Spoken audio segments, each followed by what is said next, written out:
APTS Telugu news కి స్వాగతం. Bulletin లో హెడ్లైన్స్ చూద్దాం. ప్రత్యక్ష ప్రసారం MLA Palla Rajeshwar Reddy press meet Telangana Bhavan BRS party. మహిళా శ్రామిక శక్తితో భువనమ్మ మాట మంతి నారా భువనేశ్వరి పూర్తి ప్రసంగం.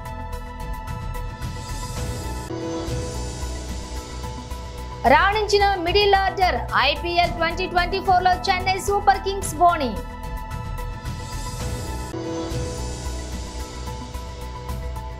కవిత అరెస్ట్ పై కేసీఆర్ తీవ్ర ఆగ్రహం. ప్రత్యక్ష ప్రసారం MLA Palla Rajeshwar Reddy press meet Telangana Bhavan BRS party. కాదు మీకు శోభనివ్వదు. 40 సంవత్సరాల అనుభవం ఉన్న మీరు, 10 సంవత్సరంలో ప్రభుత్వంలో భాగస్వామిగా ఉన్న మీరు, ఆనాడు చేసిన పనులను గొప్పగా మెచ్చుకున్న మీరు, ఇవాళ గత ప్రభుత్వం ఏం చేయలేదని చెప్పేసి ఇక్కడ పంట నష్టం జరిగిన, లేకపోతే అకాల వర్షాల వల్ల నష్టం జరిగిన వాళ్లకు చేయూతనియాల్సింది పోయి, ఆసరా ఇవ్వాల్సింది పోయి, ఇలా భరోసా ఇవ్వాల్సింది పోయి, గత ప్రభుత్వం అట్లా చేయలేదు ఇట్లా చేయలేదని మాట్లాడడం అనేది కరెక్ట్ కాదు. గత ప్రభుత్వం గత 6 నెలల కింద కూడా ఇటువంటి అకాల వర్షాలు, తుఫాను బీభత్సం జరిగినట్లయితే అది దక్షిణ తెలంగాణ కానీ ఉత్తర తెలంగాణ కానీ, ఇక్కడున్న ఆనాటి వ్యవసాయ శాఖ మంత్రి నిరంజన్ రెడ్డి గారు, రంగారెడ్డి జిల్లా మంత్రి గారు సబితా ఇంద్రారెడ్డి గారు, నేను కూడా వెంటనే చేవెళ్ళ ప్రాంతం కానీ పరిగి ప్రాంతం కానీ వెళ్ళి ఆ రాత్రి వడగండ్ల వాన పడితే పొద్దున్నే మేము అందరం కూడా చేరుకొని వాళ్ళందరికీ భరోసా ఇచ్చినాం. వాళ్ళందరికీ కూడా అంచనా వెంటనే వేసి పైసలు కూడా ఇచ్చినాం. 151 కోట్లు రిలీజ్ చేసి వాళ్ళందరికీ వెంటనే డబ్బులు ఇవ్వడం జరిగింది. రెండోసారి మళ్ళా నష్టం జరిగితే, ఎక్కువ నష్టం జరిగిందని చెప్పేసి ముఖ్యమంత్రి గారే స్వయంగా తానే, నేను రైతు బంధు సమితి అధ్యక్షునిగా ఉంటే మధుర జిల్లా బోనకల్లు, రామాపురం కానీ మిగతా గ్రామాలకు వెళ్తే ఈయాటి వ్యవసాయ శాఖ మంత్రి కూడా అక్కడ కలిసిండ్రు, పరిశీలించిండ్రు, వారితో పాటు జత అయినరు. అక్కడి నుంచి వెళ్ళి ఒక మధుర నియోజకవర్గమే కాదు, ఖమ్మం జిల్లాలో ఉన్న మిగతా ప్రాంతాలు కానీ, అదేవిధంగా మహబూబాబాద్ జిల్లాలోని తొర్రూరు ప్రాంతం కానీ, వరంగల్ జిల్లాలోని నర్సంపేట ప్రాంతం కానీ, కరీంనగర్ జిల్లాలోని చొప్పదండి ప్రాంతం కానీ, ఇవన్నీ కూడా ఆనాటి ముఖ్యమంత్రి కేసీఆర్ గారితో ఈనాటి వ్యవసాయ శాఖ మంత్రి తుమ్మల నాగేశ్వరరావు గారు పరిశీలించి ఆ తర్వాత ఇక్కడికి వచ్చి దాని మీద మాట్లాడి ఒక నిర్ణయం తీసుకోవడం జరిగింది. ఎన్డీఆర్ఎఫ్ ప్రకారం ఇవాళ పంట నష్టం జరిగినట్లయితే మొక్కజొన్నకు 3,333 మాత్రమే ఉన్నది ఎకరానికి, వరికి 5,600 రూపాయలు మాత్రమే ఉన్నది. మిగతా పంటలకు, పండ్ల తోటలకు కానీ 6,500 7,000 రూపాయలు మాత్రమే ఉన్నది. ఇవన్నీ అరకొరగా ఉన్నాయి. దీని అన్నింటినీ కూడా ఎక్కువ చేయాలని చెప్పేసి వారి సమక్షంలోనే, తుమ్మల నాగేశ్వరరావు గారి సమక్షంలోనే నెక్స్ట్ డే దాన్ని 10,000కు పెంచి నిర్ణయం తీసుకొని, ఎన్డీఆర్ఎఫ్ ఎస్డీఆర్ఎఫ్లో లేకుంటే కూడా 10,000 రూపాయలు పెంచి ఆనాడు రైతుల్ని కాపాడింది కేసీఆర్ గారు. ఆనాడు జీవో నెంబర్ 14 ద్వారా 151 కోట్లు రిలీజ్ చేసి 10,000 రూపాయలు ఇవ్వాలని చెప్పేసి మొట్టమొదటి జీవో ఇచ్చిండ్రు నాటి ముఖ్యమంత్రి కేసీఆర్ గారు. ఇంకో మాట మాట్లాడిండ్రు వ్యవసాయ శాఖ మంత్రి గారు, అసలు అంచనానే వేయలేదు గత ప్రభుత్వం తీరు అట్లా ఉందని. ఆనాడు 23 మార్చి నుంచి 27 ఏప్రిల్ వరకు జరిగిన నష్టాన్ని మొత్తం కూడా అంచనా వేసి దరిదాపుగా 3,000 గ్రామాలలో 2,75,000 మంది, 79,000 మంది రైతులకు సంబంధించిన 3,04,000 ఎకరాలకు పంట నష్టం జరిగిందని చెప్పేసి అంచనా వేసినరు గత ప్రభుత్వం. అంచనా వేయడం కాదు, జీవో కూడా ఇవ్వలేదని చెప్పేసి వారు మాట్లాడినరు. 304 అంటే 3,04,000 ఎకరాలకు నష్టం జరిగితే 10,000 రూపాయలు చొప్పున 304 కోట్లు కావాలని చెప్పేసి జీవో నెంబర్ 19ని ఆనాటి ప్రభుత్వం ఇచ్చింది. ఆ జీవో నెంబర్ 19 ఇచ్చిన తర్వాత కూడా బీఆర్ఓ ఇస్తేనే తొందరగా ఇస్తామని చెప్పేసి వాళ్ళు అంటే ఫైనాన్స్ వాళ్ళు మరలా ఒకటి వ్యవసాయ శాఖ ఇచ్చింది, అట్లనే ఫైనాన్స్ డిపార్ట్మెంట్ కూడా జీవో నెంబర్ 24 ద్వారా ఇదే 304 కోట్లకు బడ్జెట్ రిలీజ్ ఆర్డర్ బీఆర్ఓ కూడా ఇవ్వడం జరిగింది. ఇది వాస్తవం. పంట నష్టం జరిగితే వెంటనే క్షేత్ర పరిశీలన మంత్రులు కానీ, ఎమ్మెల్యేలు కానీ, రైతు బంధు సమితి అధ్యక్షులు కానీ ముఖ్యమంత్రితో సహా వెళ్ళి పరిశీలించి రైతులను ఆడుకున్నారు. కావాల్సిన అంచనా వేసిండ్రు, కావాల్సిన జీవోలు ఇచ్చిండ్రు, కావాల్సిన డబ్బులను ప్రజలకు ఇచ్చిండ్రు. రెండో విడత పైసలు ఇస్తున్నప్పుడు కావాలని చెప్పి కాంగ్రెస్ పార్టీ ఇది బీఆర్ఎస్ పార్టీకి ఎన్నికల్లో లాభం జరుగుతుందని చెప్పేసి ఆపేసిండ్రు. ఆనాడు ఆపేసిన పైసలు ఈనాటి వరకు కూడా ఇవ్వలేదు. దాన్ని వెంటనే రిలీజ్ చేసి మీ చిత్తశుద్ధిని నిరూపించుకోమని చెప్పేసి మేము కోరుతున్నాం వ్యవసాయ శాఖ మంత్రి గారిని, ముఖ్యమంత్రి గారిని.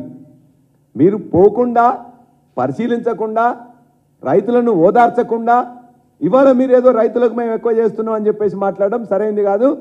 దయచేసి 2 లక్షల ఎకరాల్లో ఇవాళ నష్టం జరిగింది. నష్టం జరిగిన పంటకు అంచనా వేయండి, వెంటనే బీఆర్ఓ రిలీజ్ చేయండి, వాళ్ళందరూ కూడా ఒక భరోసాగా ఉండండి. మీరు చేయాల్సింది పెద్దగా ఏం లేదు. 2602 రైతు వేదికలు మేమే నిర్మించినాం.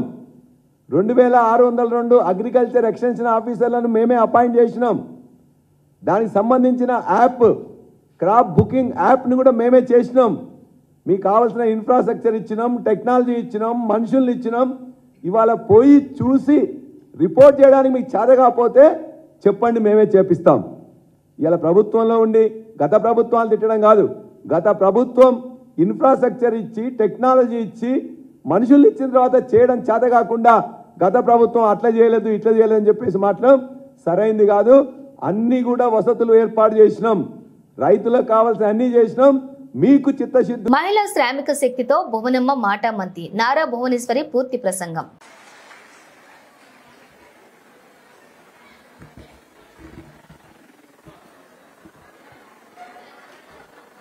ఇక్కడికి వచ్చిన మహిళా శక్తికి మరి మహిళా కార్మికులకి పేరు పేరున ప్రతి ఒక్కరికి నా హృదయపూర్వక నమస్కారం. నేను ఇక్కడికి వచ్చింది రాజకీయాలు మాట్లాడటానికి కాదు, రాజకీయాల స్పీచ్లు ఇవ్వటానికి కాదు. ఆ రెండు నాకెప్పుడు అలవాట్లు లేవు. నాకెప్పుడు నా పనేదో నేను, తర్వాత నా మనసుకి ఏది తోస్తే అది మాట్లాడతాను. పెద్ద పెద్ద రాజకీయాలు మాత్రం, స్పీచ్లు మాత్రం నాకు రాదు. ఇప్పుడు రవి గారు చాలా పెద్ద పెద్దగా మాట్లాడారు, అను గారు అందరూ. అవన్నీ నేను మాట్లాడలేను. నేను మీలో ఒక స్త్రీగా నేను మాట్లాడగలను. నేను ఇక్కడికి వచ్చింది, మీరు నన్ను ఎట్లయినా అనుకోండి, ఒక తల్లిగా భావిస్తారని, ఒక అక్కగా, చెల్లిగా భావిస్తారని నేను ఇక్కడికి వచ్చాను. అది కూడా మీ సుఖాల్లో, బాధలో పాలు పంచుకోవటానికి ఇవాళ నేను ఇక్కడికి వచ్చాను. అట్లానే మహిళలు సొంత కాళ్ళ మీద నిలబడితే అది గొప్పదనం, అది గౌరవం కూడా. ఎందుకంటే నేను కూడా ఒకప్పుడు ఇంటికే పరిమితం అయ్యేదాన్ని. అట్లాంటిది ఇప్పుడు నేను ఒక సంస్థని ముందుకు తీసుకెళ్తున్నాను, హెరిటేజ్ సంస్థ. దాంతో అది కూడా ఎట్లా నేను అది ముందుకెళ్ళానంటే చంద్రబాబు నాయుడు గారే ఆయన దానికి కారణం. ఎందుకంటే ఎప్పుడు నన్ను ముందల ఎండీగా చేసినప్పుడు నా వల్ల కాదు, నాకు అలవాటు లే. మిడిల్ ఆర్డర్ బ్యాటర్లు రాణించడం, బౌలర్లు ఆకట్టుకునే ప్రదర్శన చేయడంతో ఐపీఎల్ 2024లో defending champion Chennai Super Kings బోణి కొట్టింది. చెన్నై వేదికగా జరిగిన తొలి పోరులో ఆర్సీబీపై గైక్వాడ్ సేన 6 వికెట్ల తేడాతో ఘన విజయం సాధించింది. 174 పరుగుల లక్ష్యాన్ని 8 బంతులు మిగిలి ఉండగానే ఛేదించింది. టాస్ గెలిచి తొలుత బ్యాటింగ్ చేసిన ఆర్సీబీ నిర్ణీత 20 ఓవర్లలో 6 వికెట్ల నష్టానికి 173 పరుగులు చేసింది. చెన్నై బౌలర్ ముస్తాఫిజుర్ అద్భుతంగా బౌలింగ్ చేసి ఆర్సీబీ బ్యాటర్లను ఇబ్బంది పెట్టారు. కేవలం 29 పరుగులు మాత్రమే ఇచ్చి 4 కీలకమైన వికెట్లు తీశాడు. దీంతో ఒకానొక దశలో ఆర్సీబీ స్కోర్ బోర్డు నెమ్మదించింది. అయితే అనూప్ రావత్ 48, దినేష్ కార్తిక్ 38 నాట్అవుట్. ఇద్దరూ కలిసి 6 వికెట్లకు 95 పరుగుల రికార్డు భాగస్వామ్యాన్ని నెలకొల్పడంతో ఆర్సీబీ కోలుకుంది. ప్రత్యర్థి చెన్నై ముందు 174 పరుగుల లక్ష్యాన్ని ఉంచింది. ఢిల్లీ ముఖ్యమంత్రి అరవింద్ కేజ్రీవాల్ అరెస్టుపై బీఆర్ఎస్ అధినేత మాజీ ముఖ్యమంత్రి కేసీఆర్ శుక్రవారం స్పందించారు. కేజ్రీవాల్ అరెస్టు ప్రజాస్వామ్య చరిత్రలో మరో చీకటి రోజు అన్నారు. ప్రతిపక్షాలు లేకుండా చేయాలనే ఏకైక లక్ష్యంతో బీజేపీ పనిచేస్తోందని విమర్శించారు. మొన్న హేమంత్ సోరెన్, నిన్న కవిత, నేడు కేజ్రీవాల్ అరెస్టులు ఇందుకు నిదర్శనమన్నారు. ఈడీ, సిబిఐ, ఐటీ సహా దర్యాప్తు సంస్థలను కేంద్రం పావులుగా వాడుకుంటోందని ఆరోపించారు. ప్రజాస్వామ్యానికి గొడ్డలి పెట్టిగా పరిగణిస్తున్నటువంటి కేంద్రం చర్యలను బీఆర్ఎస్ తీవ్రంగా ఖండిస్తోందన్నారు. కేజ్రీవాల్ అరెస్టు రాజకీయ ప్రేరేపితమైన అరెస్ట్ అని, అక్రమ కేసులను వెంటనే వెనక్కి తీసుకుని అరెస్టు చేసిన వారిని వెంటనే విడుదల చేయాలని డిమాండ్ చేశారు.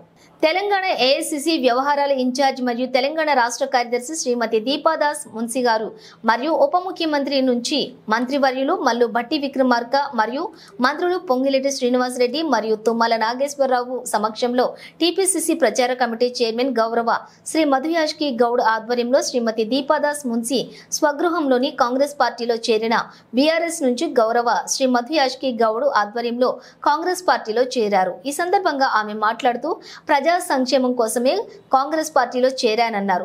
ఆమెతో పాటు కర్మన్ ఘాట్ అంజన్న ఆలయ మాజీ చైర్మన్ ఈశ్వరమ్మ యాదవ్, అఖిల భారత రాష్ట్ర గౌడ సంఘం అధ్యక్షులు కూరెళ్ల వేములయ్య గౌడ్ మరియు మాజీ market committee director Kotagiri Srinivas Goud, Hanuman ఆలయ మాజీ డైరెక్టర్ చేగోని అశోక్ గౌడ్, సీనియర్ నాయకుడు జయశంకర్ గౌడ్ తదితరులు కాంగ్రెస్ పార్టీలో చేరటం జరిగింది.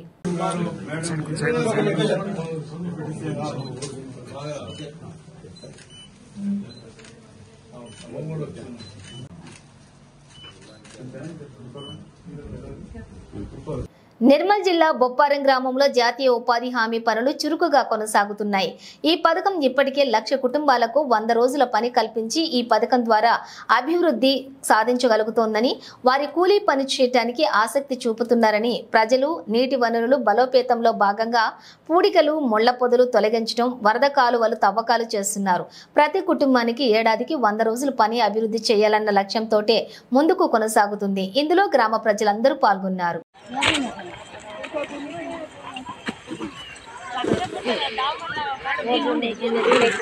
ముస్లిం మైనారిటీల ఆలోచన సరళి మారిందని పల్నాడు జిల్లా నర్సారావుపేట ఎమ్మెల్యే గోపిరెడ్డి శ్రీనివాసరెడ్డి అన్నారు. పవిత్ర రంజాన్ మాసం అంటే నాకు ఎంతో ఇష్టమన్నారు. రంజాన్ మాసంలో ఉపవాసం ఉంటున్న సోదర సోదరీమణులకు శుభాకాంక్షలు తెలిపారు. నర్సారావుపేటలోని 2వ వార్డులోని మసీదులో ఎమ్మెల్యే గోపిరెడ్డి శ్రీనివాసరెడ్డి ప్రత్యేక నమాజ్లో పాల్గొన్నారు. ఈ సందర్భంగా ఆయన మాట్లాడుతూ, గతంలో ముస్లిం సోదరుడు ఆలోచన వేరే విధంగా ఉండేదని, ప్రస్తుతం ముస్లిం సోదరుల ఆలోచన అంతా కూడా విద్య, ఉద్యోగం, అవకాశాలపైనే ఉందని అన్నారు. మండల పరిధిలోని చిన్న తుర్కుపాలెం గ్రామంలోని 29 మంది వైద్య విద్యార్థులు ఉన్నారు అంటే మన మండలానికి గర్వకారణమన్నారు. కూలీ పనులు చేసుకుని బ్రతికే కుటుంబాల నుండి వైద్యులు, ఇంజనీర్లు ఆ గ్రామం నుండి వస్తున్నారని తెలిపారు. గతంలో ఒకరి కింద పనిచేసే ముస్లిం సోదరులు పిల్లలు ప్రస్తుతం వారే 10 మందికి ఉద్యోగాలు ఇచ్చే స్థాయికి ఎదగటం చాలా సంతోషకరమన్నారు.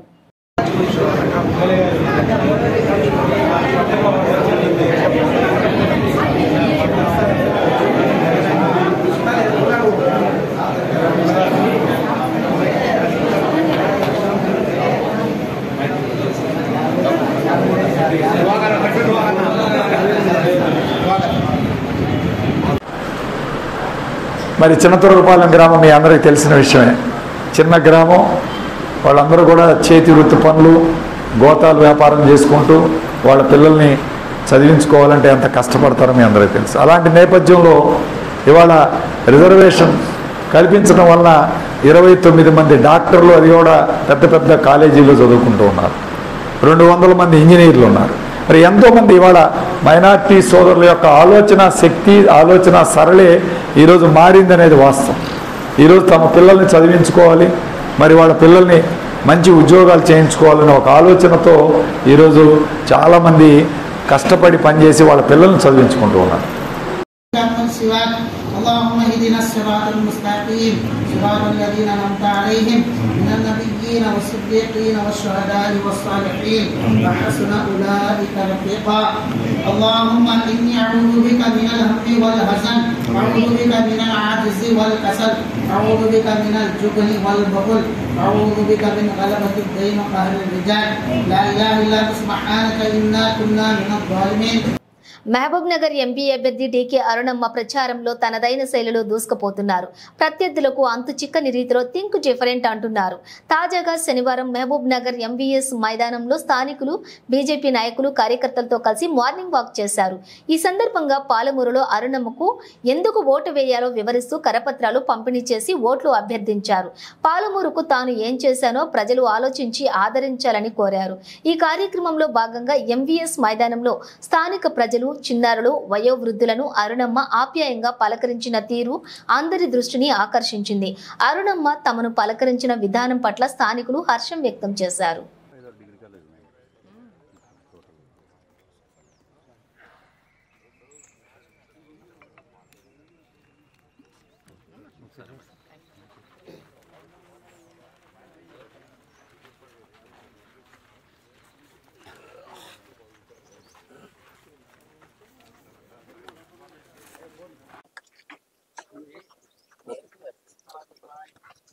नारायण करा संपत बैक साइड వెనక్కి వస్తే కనబడుతుంది. दाय करा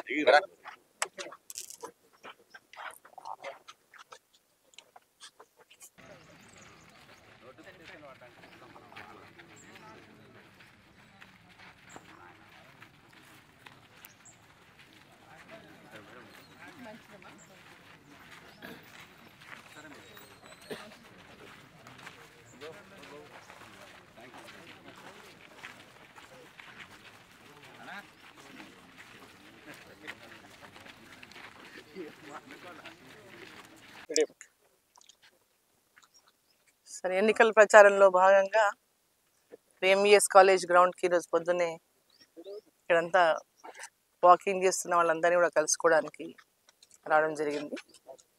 సో వాళ్ళందరితో కూడా ఒక్కొక్కరితో కలవడం జరిగింది. వాళ్ళందరూ కూడా చాలా పాజిటివ్గా తప్పకుండా గెలిపిస్తాం, ఈసారి మోదీ గారే ఉండాలి, మీరే ఉండాలి అనేటటువంటిది ప్రతి ఒక్కరి నుంచి కూడా మంచి స్పందన ఉంది. ఈ గ్రౌండ్ గురించి కూడా అంటే చాలా మంది వాకింగ్ చేస్తున్నారు ఈ గ్రౌండ్లో. సో ఈ గ్రౌండ్ అంతా కూడా లెవెల్ సరిగ్గా లేకపోవడము, సో వాకింగ్ ట్రాక్ లేకపోవడము, మేమంతా రోజు వాకింగ్కి వస్తాము. ఇక్కడ ఏర్పాట్లు కూడా భవిష్యత్తులో మీరు మాకు కల్పించాలని వాళ్ళు అడిగినారు. తప్పకుండా ఈ గ్రౌండ్ ఏదైతే ఉందో ఈ వాకర్స్ కోసం అందరికి కూడా దీన్ని అభివృద్ధి కోసం నా సహకారం తప్పకుండా అందిస్తాను.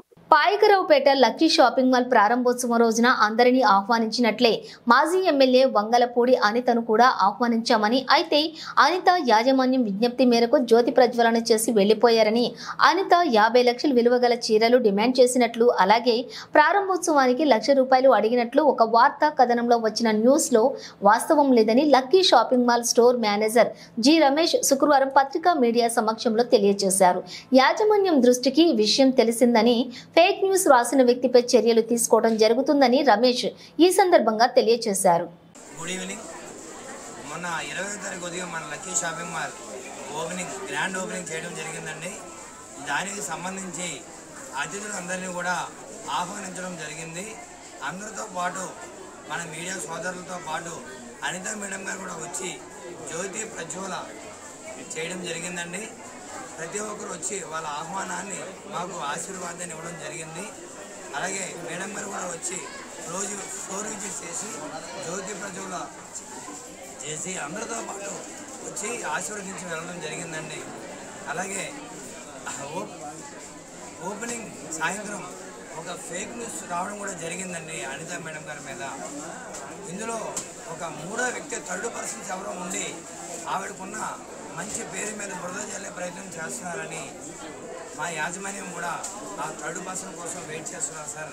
ఆ పర్సన్ దొరికిన ఎడల తగిన చర్య తీసుకుంటామని గట్టిగా మన అందరూ ఆ ప్రెస్ మీట్ ముఖ్యంగా చెప్పడం జరుగుతుందండి. ఆయన దొరికిన ఎట్లా కంపల్సరీగా వాళ్ళ మీద చర్య తీసుకుంటామండి. దాంతోపాటు మేడం గారు వచ్చి వెళ్ళారు తప్ప మేము ఇవ్వడం కానీ ఏమీ జరగలేదండి. అందరితో పాటు వచ్చారు, అందరితో పాటు వెళ్ళారండి.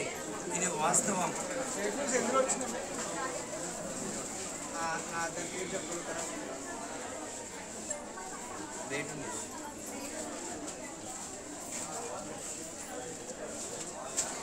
ఆ రోజు సాయంత్రం వే2 న్యూస్లో ఫేక్ న్యూస్ రావడం, దాని గురించి వాళ్ళు వే2 న్యూస్ వాళ్ళు సర్వే చేసి ఇది ఫేక్ న్యూస్ అని చెప్పడం కూడా జరిగిందండి.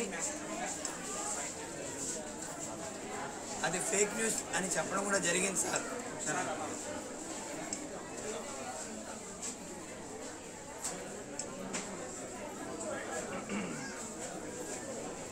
ఇలా బురద జల్లే ప్రయత్నం చేసిన వాళ్ళ కోసం ఎదురు చూస్తున్నాం.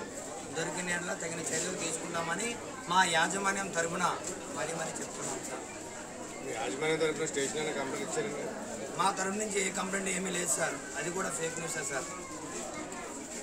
మేడం గారు వచ్చారు, వెళ్ళారు సార్, ఆశీర్వదించారు, వెళ్ళారు సార్, జ్యోతి ప్రజలు చేశారు.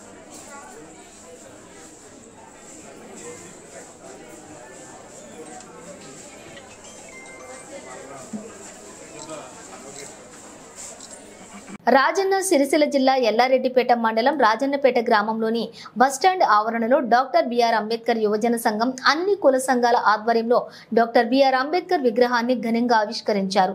ఈ సందర్భంగా పలువురు మాట్లాడుతూ ప్రపంచ మేధావి అంబేద్కర్ ఆశయ సాధనకు ప్రతి ఒక్కరూ కృషి చేయాలని, ఆయన అడుగుజాడల్లో నడవాలని అన్నారు. ఈ కార్యక్రమంలో గ్రామస్తులు, వివిధ కుల సంఘాల నాయకులు అధిక సంఖ్యలో పాల్గొన్నారు.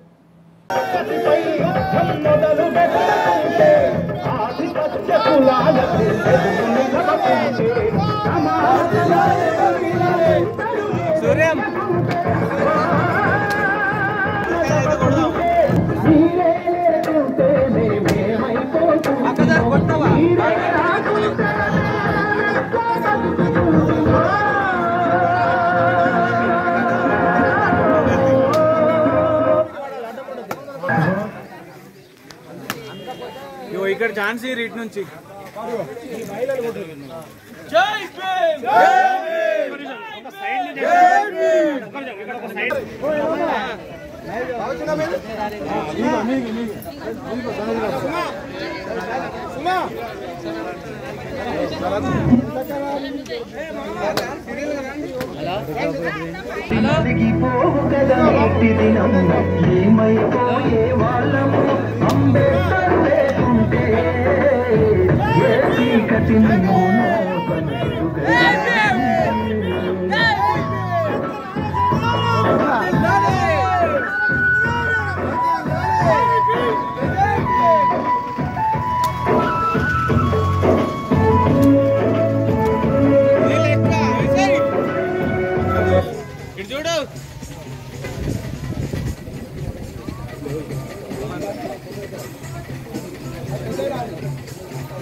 ఆర్టికల్ ఆయన రాజ్యాంగంలో పొందుపరిచినటువంటి ప్రతి రిజర్వేషనే కావచ్చు, ఇవాళ లేబర్ కమిషన్ కావచ్చు, లేబర్ చట్టాలను కూడా రాసిండు.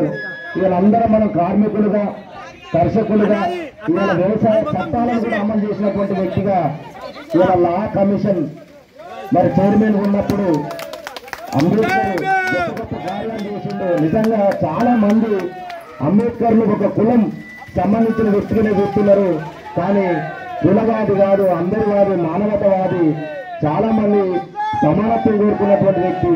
మహిళల కైలు కోసం తన పదవిని కూడా త్యాగం చేసినటువంటి వ్యక్తి.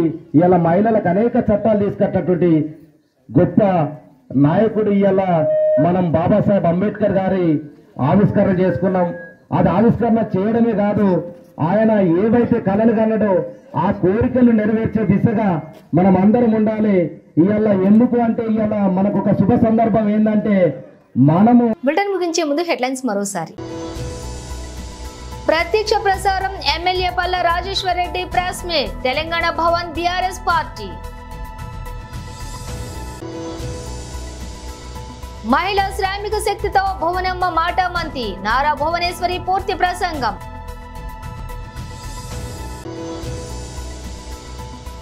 రాణించిన మిడిల్ ఆర్డర్ ఐపీఎల్ 2024లో చెన్నై సూపర్ కింగ్స్ బోణి.